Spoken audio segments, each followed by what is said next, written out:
जो भी लोग इस वीडियो को देख रहे हैं, मैं उनको बताना चाहता हूँ इस वीडियो के माध्यम से कि मैं और मेरी पत्नी, हम दोनों लोगों को प्रेत बाधा थी। जब मेरी वाइफ प्रेग्नेंट थी, उनका दूसरा महीना चल रहा था, तो उनको भूत प्रेत की प्रॉब्लम स्टार्ट हुई। तो हम लोग दिल्ली गए धाम में, वहाँ हम लोगों ने क्रिया करवाई। क्रिया में भी काफ़ी पैसा लगा, आने जाने का पैसा। तो हम लोग धाम में करीबन उस धाम में 3 से 4 बार गए। धाम में जाने के बाद हमने और जगहों पे चेकिंग करवाया, इलाज करवाया। गांव के जो ओझे होते हैं वहाँ पे भी हम लोगों ने अपना चेकिंग करवाया। तो इससे हम लोग को कोई आराम मिलता नहीं था। होता क्या था कि जैसे हम चेकिंग करवाते थे तो उस समय के लिए राहत मिल जाता था, जैसे 2 दिन, 4 दिन, 6 दिन। और जब हम धाम में जाते थे तो वहाँ पे कहा जाता था कि आप 3 बार 4 बार और आएंगे, तब जाके आपकी ये समस्या ख़त्म हो जाएगी।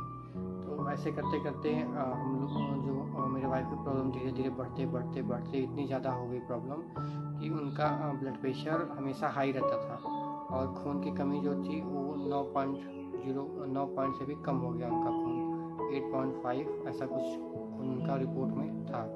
और ब्लड प्रेशर उनका चल रहा था 180 प्लस, 180 से ज़्यादा ब्लड प्रेशर चल रहा था।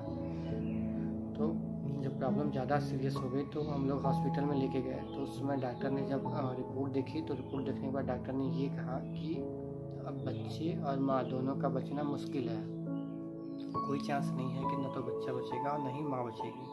तो डॉक्टर का ये था कि हम किसी तरह माँ को बचा लेंगे लेकिन बच्चे को नहीं बचा सकते हैं। तो जब ऐसा कुछ हमने सुना और हम काफ़ी ज़्यादा निराश और उदास हो गए थे, क्योंकि हम इतने धाम में गए, इतनी जगह सब कुछ करवाए, पूजा पाठ किए, लेकिन कोई भी फ़ायदा नहीं हुआ। हर जगह लोग कहते थे 2 बार आओ, 3 बार आओ। कोई 500 रुपये लेके चेकिंग किया, कोई 1000 रुपये, कोई 2-2 हज़ार। गाँव के लोग ओझे थे, वो भी लोग काफ़ी अच्छा खासा पैसा हम लोग का खा चुके थे। और इलाज का जो पैसा लगता था उसकी कोई गिनती ही नहीं है। बोल लीजिए महीने में मेरा 30,000 35,000 ऐसे करके मंथली का पैसा मेरा लग जाता था दवा के लिए। और जो हम लोग परेशान होते थे उसकी कोई गिनती ही नहीं है कि कितना हम लोग परेशान होते थे। तो ऐसा करते करते इनका 7वां महीना आ गया। 7वां महीना जैसे कंप्लीट होने वाला था तो इनकी हालत इतनी ज़्यादा सीरियस हो गई कि हम लोग हॉस्पिटल में लेके भर्ती हो गए। तो डॉक्टर ने जो बताया उस चीज़ को लेकर हम लोग काफ़ी ज़्यादा परेशान थे। तो डॉक्टर ने कहा खून की कमी है तो इनको खून जाना पड़ेगा। तो वो दिन जिस दिन मैं हॉस्पिटल में ले गया था ब्लड अपना डोनेट करने के लिए, वहाँ से ब्लड लेने के लिए, तो उस दिन मतलब मैं मन ही मन बहुत रो रहा था, क्योंकि इतने सारे धाम में मैं गया, इतना पैसा खर्च किया, सब कुछ किया, लेकिन क्या मिला। और एक तरह से मैं अपने इष्ट देव महादेव को भी महादेव से भी यही कह रहा था कि मैंने इतनी पूजा पाठ की, इतना सब कुछ किया, लेकिन क्या हो रहा है, मतलब मेरा बच्चा अब मरने वाला है, बच नहीं पाएगा वो। तो एक घटना घटी। एक दीदी हैं, तो उनका मुझे मैसेज आया। तो उन्होंने मैं मैसेज में पूछा कि हाँ कोई समस्या है, तो मैंने उनको सारी समस्या अपनी बता दी। दीदी बोली आप परेशान मत होइए, मैं दीदी का नाम नहीं लेना चाहूँगा। तो उन्होंने कहा कि आप परेशान मत होइए। उन्होंने एक नंबर हमें प्रोवाइड करवाया, बोले आप ये भैया हैं, इनको अपनी प्रॉब्लम बताइए।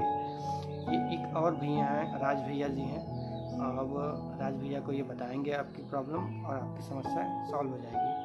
तो दीदी से जैसे बात हुई, तो बात होने के बाद हमको भैया का कॉल आया। कॉल से फिर हम लोगों ने बात की और कुछ बातें हम लोगों ने वॉइस रिकॉर्डिंग से भी की।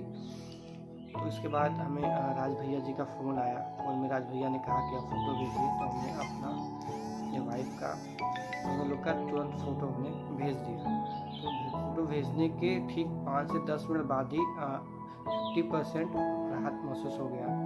जैसे ही वो दिन बीत गया, अगला दिन आया, तो फिर भैया ने फिर जो भी कहा कि आज हम फिर से उनको दूतों को भेज देते हैं वहाँ पर ठीक करने के लिए। तो भैया ने जैसे ही दूतों को भेजा तो ये बिल्कुल ठीक हो गई। और जैसे बिल्कुल ठीक हो गई तो डॉक्टर ने कहा कि होता क्या था कि प्रतिदिन नया जो भी जांच होता था, अल्ट्रासाउंड हुआ, खून की जांच हुई, और भी जितने भी जांच थे वो जांच डेली होता था। तो जिस दिन भैया चेक करने के पहले का जो जांच था, चेक करने के बाद की जो जांच है, दोनों में काफ़ी ज़्यादा अंतर आने लगा, काफ़ी ज़्यादा सुधार दिखने लगा। तो डॉक्टर ने कहा कि इनका जो ऑपरेशन अभी करना पड़ेगा, और हम जिस हिसाब से इनका सुधार हो रहा है, जैसे इतना तेज़ी से अभी हुआ है सुधार, तो बच्चे को और माँ को, दोनों लोगों को बचाया जा सकता है। तो डॉक्टर ने ऑपरेशन किया। ऑपरेशन करने के बाद बच्चा तो काफ़ी कमज़ोर था बिल्कुल, और डॉक्टर ने बच्चे को और माँ दोनों लोगों को बचा लिया। बच्चे को शीशे में रखा गया था। अब शीशे को क्या कहते हैं मुझे ये नहीं पता।